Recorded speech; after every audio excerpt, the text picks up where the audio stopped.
Quand vous vous lancez dans l'astrologie, vous vous rendez vite compte que vous êtes livré à vous-même. J'ai rien compris. La première fois que vous vous retrouvez devant votre thème astral, vous ne comprenez absolument rien. Ouais, c'est pas faux. Il y a des symboles qui partent dans tous les sens, c'est un vrai bordel.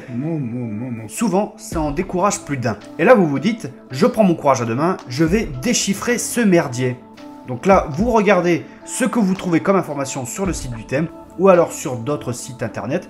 Parfois, c'est contradictoire. Certains abandonnent, ils lâchent l'affaire, pendant que d'autres demandent de l'aide ou crient carrément au secours.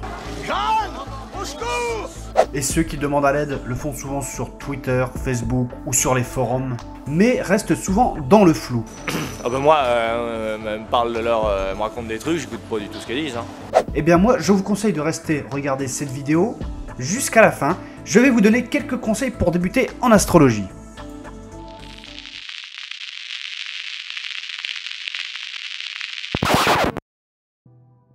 Dans cette vidéo, je vais vous donner quelques billes pour commencer à découvrir l'astrologie. Alors après, c'est comme tout, il n'y a pas de secret, faut se donner les moyens.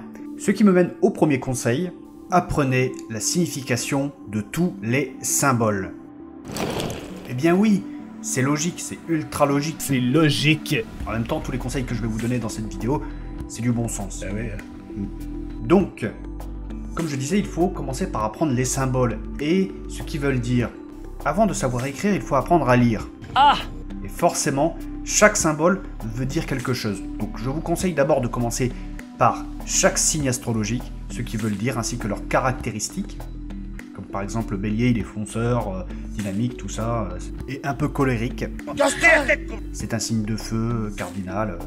Ensuite, vous apprenez chaque planète, ainsi que leurs caractéristiques également, à quoi elles correspondent, comme Vénus, c'est l'amour, nos sentiments, mais aussi notre relation à l'art et l'argent.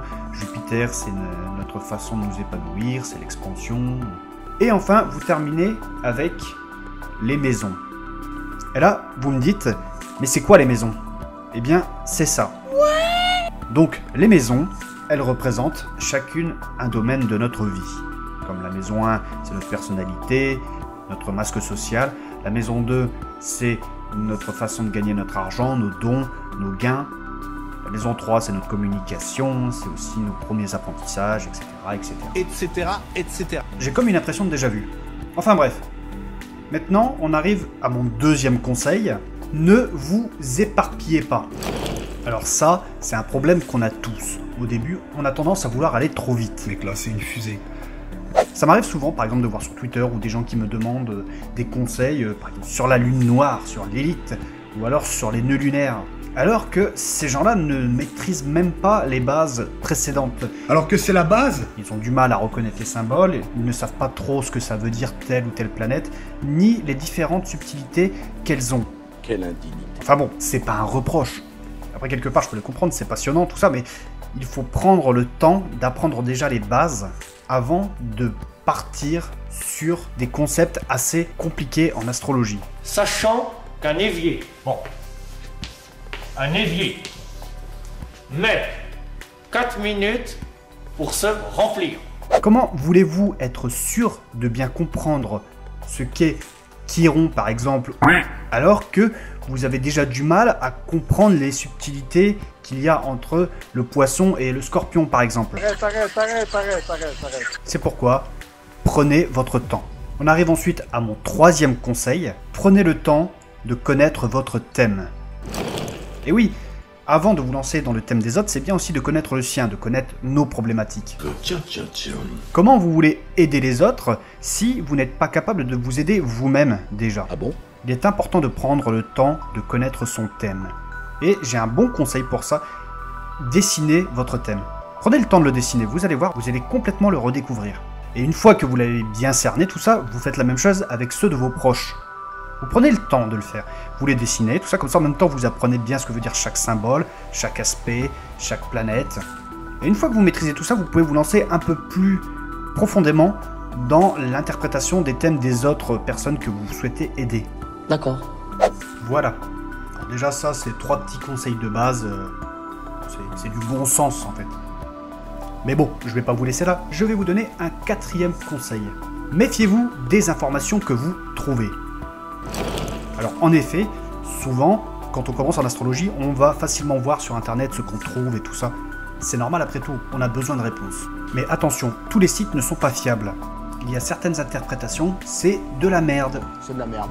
Pour apprendre, vaut mieux vous tourner vers un bon livre. Qui mérite d'être lu. Et quelques bons livres pour commencer l'astrologie. Il y a par exemple L'astrologie et la mécanique de la pensée de Bernard Duchâtel. Celui-là, il est top. Putain, ce mec-là, c'est bien quand même ce qu'il fait et tout, c'est sympa et tout. Il y a ensuite, par exemple, tout simplement, L'astrologie pour les nuls. Celui-là, comme ça, le nom, on se demande ce que c'est, mais finalement, il est très bien, il est bien foutu, tout ça. Sur moi, c'est clair. Ensuite, il y a un autre livre qui est pas mal, que j'ai vu passer il y a pas longtemps, là, que j'ai regardé un petit peu. C'est Astrologie, profiter de la sagesse des astres au quotidien de Carol Taylor. Il est pas trop mal aussi celui-là pour commencer, il y a plein de notions de base, c'est très bien. C'est génial! Après je ne vais pas m'éterniser sur ce conseil. Là c'est vraiment des livres pour débuter en astrologie. Après il y a des auteurs comme Dan Rudyard, évidemment c'est des incontournables, mais je ne vous conseille pas de commencer avec lui parce que ces livres ils sont assez compliqués à lire. On arrive au 5e conseil qui est faites-vous un réseau. En gros, évitez de rester seul. Partagez votre passion avec d'autres personnes qui aiment bien ça. Comme ça, vous pouvez apprendre des choses d'eux et eux peuvent apprendre des choses de vous. En plus, avec Facebook, il y a plein de comptes que vous pouvez rejoindre là-dessus. Mais oui, c'est clair! Également sur Twitter, il y a des comptes à suivre aussi qui sont très intéressants. Ah ouais? Il y a une forte communauté astrologie sur Twitter, donc ça vaut le coup d'y aller. Ouais.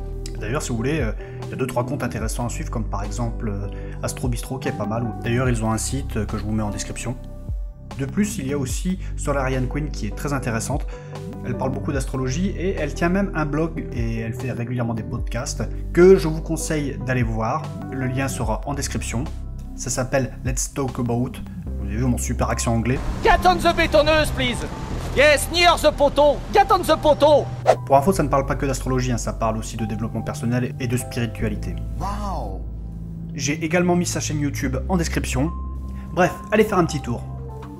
Alors bref, on arrive sur la fin de la vidéo. Si elle vous a plu, n'hésitez pas à mettre un petit like, un petit commentaire, et pourquoi pas à la partager et à vous abonner. Pensez aussi à activer la petite cloche. Alors je sais, je me répète à chaque fois, mais c'est vachement important pour moi, pour mon référencement, de faire tout ça. C'est pour ça que je vous casse les couilles avec ça. Tu crois que c'est du respect, mon garçon? Est-ce que tu crois que c'est du respect? Alors cette vidéo, elle était assez courte, hein, mais le but c'était aussi que ce soit un peu plus léger, que je vous donne des petits conseils, tout ça. Alors les prochaines vidéos porteront sur les planètes, et moi je vous dis à la prochaine.